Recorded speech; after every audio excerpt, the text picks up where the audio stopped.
Buranı boraşım edirəm. Atam gedib yatır, mənə deyir ki, buranı boraşım elə. Bu özü yatır, mənə şeflə, mən burada əziyyət çəkirəm. Buranı açıb qan eləməliyəm mən. İşte öyle, yorulmuşam. Yoruldum. Yoruldum, birazdan gəlib arım deyim. Gedim, gəlir. Gedim, biraz yatır, yoruldum.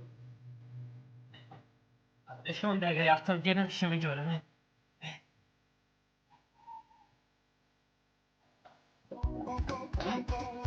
Yatır. Nə, hadi. Sen bak, ne oluyor?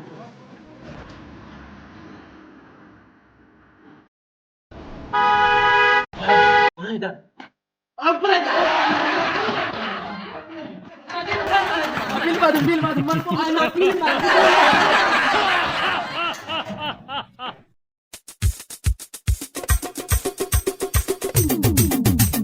Bakıdadır ləzzətli maşın sürənlər, risk ilə surətli maşın sürənlər. Bakıdadır ləzzətli maşın sürənlər, risk ilə surətli maşın sürənlər. Sinan, ağıllı bala. Ata, Nə işləyirsən? maşını sildim, ona bak gül kimi sən də. Ay sağ ol, sən mənim ağıllı balamsan. İndi get həyətə şumla. Ata da sənə kola alacaq.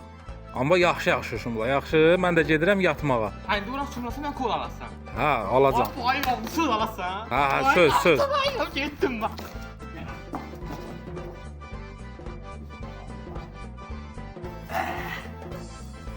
Deyəsən mənim büyük bayramda atamlara kol alacaq, bayramdır. Çox sevindim. Koplan tez-tez eləyirəm. Tutarım. Tez-tez eləyirəm, gedim kol almasına bak. Bayramdır, bayram. Bayram.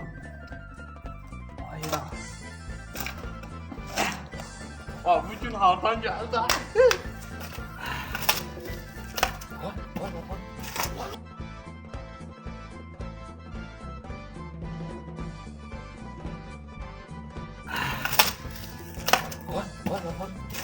Patkan bu atmır.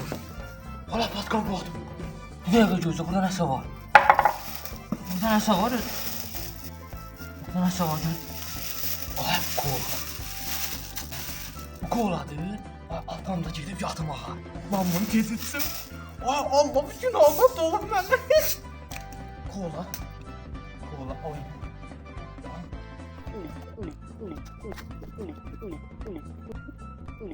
Sinan? Nə mında çökərsən? Mən sənə dedim, yeri şumla, sən burada kola içirsən. Yox ata, sən düzün mən başa düşməyibsən. Bu lan yerdən tapmışam. Yerin altında kola olmaz. Bura gəl görüm. Ay man. Başına məni bağışla.